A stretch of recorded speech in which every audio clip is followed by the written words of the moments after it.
Hello and welcome to Elgin Academy's first ever book podcast. In this episode, we will be interviewing pupils who attended the Edinburgh Book Festival in August. The authors that we all met were Jason Reynolds, who's the Ambassador for Young People's Reading in the United States of America. We met Patrice Lawrence, who's won the Waterstones Children's Book Prize for Older Children, Nikita Gill, who shares her poetry through social media, and Dean Atta, who's a Greek Cypriot and Caribbean descent, and he's a National Poetry Day Ambassador and LGBTQI History Month patron, and he likes to explore race, national identity and sexuality.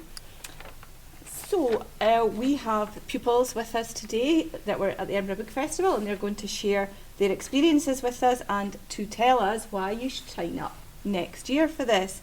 So can I ask you first, Thomas, which author did you enjoy and what did you take from the talk? I enjoyed Jason Reynolds and Patrice Lawrence because a theme that was incorporated throughout both their books was knitting, which I think was shown by telling us that the characters had kind of got annoyed with people, so they used knitting as a kind of escape from reality to calm themselves down.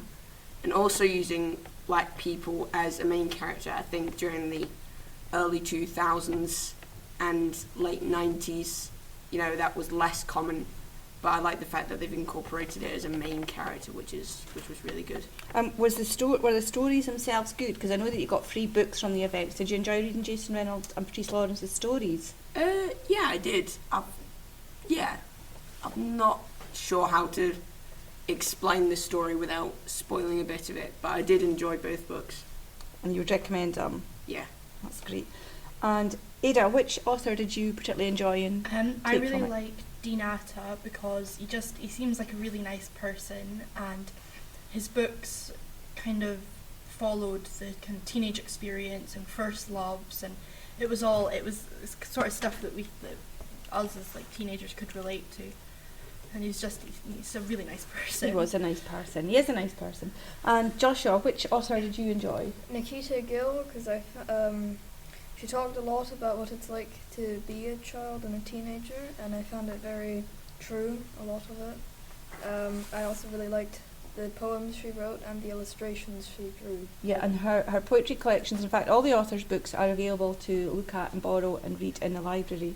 Can I ask Ada here, why do you think people should sign up for the Edinburgh Book Festival trip?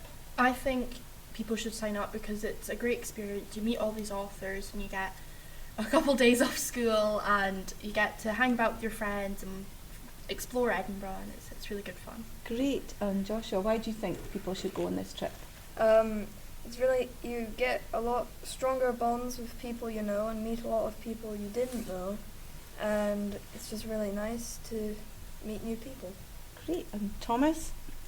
It's a great feeling of independence being out there in Edinburgh without really any parental guidance. Obviously you got the teachers, but besides that you're kind of free to do your own thing outside the book talks, which I think is great and real good fun. So you felt that you were given a lot more independence to do what you wanted in Edinburgh, but you still had parameters as well and boundaries. Mm-hmm. Yeah, brilliant. And we're going to ask for one fun fact each from the trip. So Ada, can you share a fun fact? It was a nice long bus journey, but it went quite quickly because we'd left very early in the morning, but it went nice and quickly, at least for me. So it was all right. Good. Yeah. Okay, and Thomas? Well, I found out Ada was psychic. So I'm genuinely scared now that she's going to read my mind. So it was an opportunity to find out things about your peers and your classmates and other people in school that you might not have discovered in school time. And that was a good thing, clearly. Yeah, because you now know that she's psychic. Yeah. And Joshua, did you have one fun fact? I found that Stirling has a really nice youth hostel with a beautiful view of a graveyard. Would you recommend going back to view the graveyard in Stirling? Yes, 100%. Yeah, and was it a nice youth hostel? Yes. Mm-hmm. Yes. And in terms of the accommodation and the meals and everything, was there a particular meal I feel that you all might have enjoyed? Cosmos. Yes, Cosmo, Cosmos. yeah, I fell definitely. into a food coma after that. Yeah. But you had your book to read as well.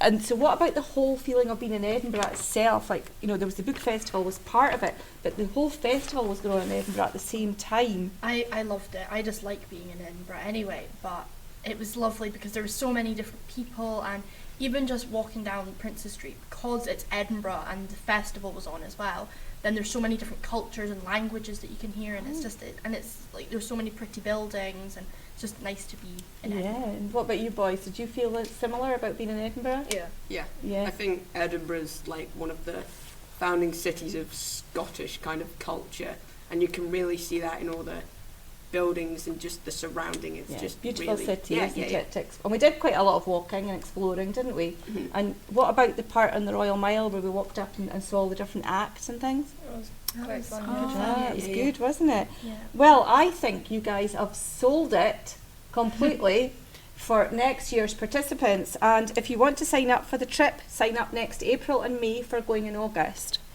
So thanks ever so much for listening, and we hope you've enjoyed our very first podcast. The next one is interviewing staff about their reading, so make sure to look out for it.